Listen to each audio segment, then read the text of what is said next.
tigala kung ano ginukay ang Bacolod kapon, nagasalala ang ginaagyan halin sa tricycle, pagadto sa masinggol nga motor, may mga private.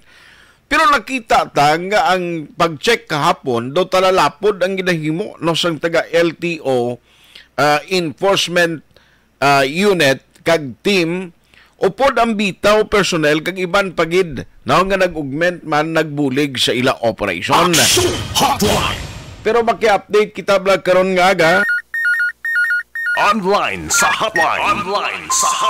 Lawig-lawig mga tiyempo ay kaming kasugilan nun sinimo kay bangod man bla no sang mga hindi paiway sako man ko isa pero tiari na siya sa aton sining linya para makahibalo kita sang latest no nga update. Joining us this morning ang Public Information Officer sang LTO, ano utod siya kay gusto tani hibaloon nanugid exactly ang ila sining operation no anti-colorum ini pinakbilog nagkaladakpan umpisa nga gin-implement ini man. Idiay lang yado kay do ka kuan sumo sa signal nga kautod sa iya no. Action Hotline. Ma'am Marisa, gapa sa Kylie kung kautod ng signal. Good morning sa imo, ma'am. How are you? Bao long time no here? Gani ang Action Art, maayong aga sa imo kag sa mga tagpalamatig natin dira sa may syudad sa Bacolod, pati man sa mga taga-probinsya sa Negros Occidental. Salamat gisa time, ma'am. Nagtawag ko sa imo kay kapon, kibot ko na sugata ko bladamo, may jeepney. Purti ang pagninagumba nga daw pinalumbaan na sila nga atras, may maliso, may U-turn. Gali may operation ni Samon. Kag I was told nga daw anti-colorum to siya nga operation pero may ara man nga tanan do halos tanan sa lakyan do gina-check man. Tell us na to ma'am nanong update sad to? Okay, para sa mga ihibalo sang atong mga tagpalamati dira sa may probinsya sa Negros pati man sa Bacolod. Sang kinalikdan nga sinimana may ara nga pronouncement ang aton nga Assistant Secretary nga intensified gid dapat ang pag-operate sa mga kolorom. Ini bangod Action Art nga daw nabutang sa risko ang aton nga mga pasahero subong man ang legal naton nga mga operator ang nagapanghakbroy nga gid sa ining illegal nga pag-operate sa mga kolorom. Okay. Kada kung ang aton nga mga drivers or operators kung wala kag kumpleto man lang ang ilang papeles, wala man sila sang dapat nga kulbaan kung mag-operate or makita nilang aton nga mga enforcers as long as nga kumpleto ang ilang nga mga dokumento. Since nga mga driver sila, dapat siguraduhon nga kumpleto ang ilang nga mga dokumento. Kag kung palangitanaan mo ang pag-drive dira, especially sa mga public utility vehicles, dapat siguraduhon naton nga kumpleto ang aton nga mga dokumento.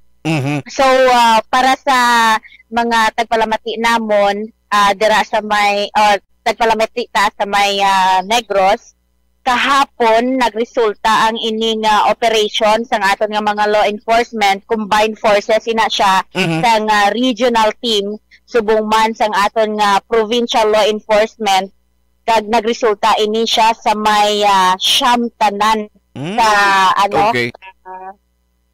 Mga nagsaladakpan or na-impound. So impounded gigali itong mga kapon na labayan ko sa Burgos Extension? Oo, kay nakibot man kami sa resulta sang ining amon nga mga operation bangod nga siyam gid kabilog ang na-impound namon nga mga traditional jeepneys. Okay. Bangod nga naga-operate sila illegally. So maghambal kita nga illegally, nagapangkuha sila sang pasahero gali dira, pero ang ilang prangkisa expired. Uy. So sa siyam ina siya nga figures Action Art, tatlo gid diri ka traditional jeepney ang naga-operate na wala gid ya sang prangkisa. Uy, grabe. Correct? Okay. Yes, tatlo gid ya sa siyam kabilog, tatlo ang private nga naga-operate. Pagkatapos ang walo diri ang unregistered Tapos may ara man nga maliban sa unregistered, expired ang ilang CPC. Siyam tanan ang expired nga CPC. Now, so ini sila magapangatubang siyang penalty. I understand 220,000 di ma'am no kung kulurom? O kung sa jeep naton ang ila sina nga balayran under sa joint administrative order 120,000 ang ilang balayran. So, ini siya nga pag-action, nagapakita lamang nga kung sigihon gali ni kag mangin consistent ang operation. Basi damo pa na di sa Bacolod, ma'am? O, balikan ta siya alas 9:05 na siyam gali kapon to nga operation ang siling ko ma'am kung sigihon ni gurong operation kag mangin consistent, damo pa ni magkaladakpan di?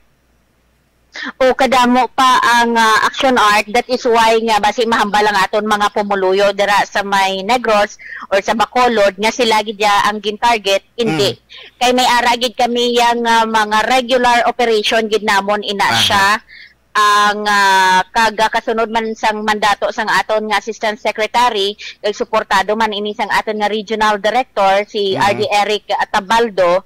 So ang dira sa Bacolod gimbisitahan namon kag expect man na sang iban nga mga kaprobinsyahanan nga makadto or mabisita man kami sa ila lugar para sa ining amon nga anti-colorum operations dala na ang sa 4136 naton nga pagkandak sang operations. Yes, ang mga tricycle niya ti sa bitaw ni sila under nga i-check kay ti sa local ni sila ma'am no sa LGU niya. Sa LGU sila action art kung wala man sila sa nga prangkisa sina pwede man naton ina sila nga madakop kay ang under sa jaw 6,000 man niya ang penalty sa nga mga tricycle nga naga-operate nga kolorom. That is why nga nagtakgid kami sa may bitaw action art para at least magiyahan man kami dira sa may syudad sa Bacolod. Ang sa mga nagabiyahe nga mga van, kita south to kag north damo nagabiyahe sini. Why kita pa operation na sa ila again sa ila? Tanan, sakop naton ang tanan. Hindi ko onya gina-focus lang naton ang mga traditional jeepney, but it so happen nga pagkadto dira sang aton nga mga enforcers kag pag-operate. Okay. Ang traditional jeepney gid ang nakitaan sang dako nga operasyon sang kolorom dira kay wala sila ya sang mga prangkisa. Kag kalabanan sa ila is expired ang ila nga prangkisa. That is why kami paglantaw namon sa nga resulta sa pagkadakop sining siyam ka mga traditional jeepneys.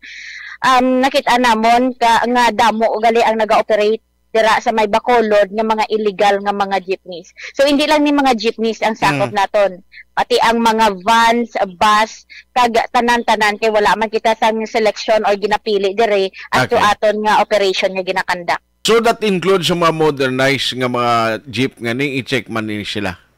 Yes, action art tanan-tanan gid na siya. Kay naga-coordinate man kami sa LTFRB regarding sa mga status ang ining mga modernized jeepneys kag may ara man nga bitbit ang aton nga mga law enforcement team sa mga records sang sining mga modernized jeepneys as well as sa tanan-tanan man dira kag ang may mga prangkisa nga mga sa vans may ara man kami sang lista dira kay gina-check man namon ina siya sa LTFRB. Sige. Ma'am Risa, kabalo ko nga travel ka pa. Pero kapon siling ko gani kina sa introduction ko, kibot ko nga siguro ka temprano pa man ni may kasinggitan sugata ko nga tricycle niya. Sir, ikuha na kay may aswang. Siling ko nung aswang at temprano pa man ni. Daway naman usong aswang. Aswang ang mga may kulang dokumento gali. Panawag na kung makakita ka LTO nga enforcement, aswang ko. Perting may mga password man sila yung mamo. May mga GC pagid na sila. Ay, may GC? Pero may group chat gid na sila. That is why gani pinaagi sa imo nga programa Action Art. Yes, nagapahibalo or nagapangayo gid ako sa nga paghangop, pagintindi sa aton mga pumuluyo dira. Then gina-encourage ko man ang aton nga mga drivers na mag-secure kamo sing inyo nga nagakaigo nga dokumento. Kaangay gani sa nahambal mo Action Art nga naghambal sa imo nga ang mga aswang ara na Yang aswang niya bala nagalupad, wala sila nagasakay sa salakyan nga sakay sa marked vehicle. So enforcers naton ina sila kag nagaubra na sila sang ilang nga trabaho. Yes, ma'am. Anyway, just keep us posted whatever nga mga update nga pwede makabulig kami dira sa inyo talatapan to inform the public, not only the transport sector. Feel free nga mag coordinate sa aton. Salamat kay Ma'am Riza and halong sa pagbiyahe. Action at madamo gid nga salamat sa inyo nga suporta sa Action Radio nga ginahatag sa amon sa LTO, especially sa amon nga mga operation. Kami very transparent gid kami sa LTO, as well as nga gapasalamat man kami sa inyo suporta, especially sa amon nga mga operation na ini kag sa aton mga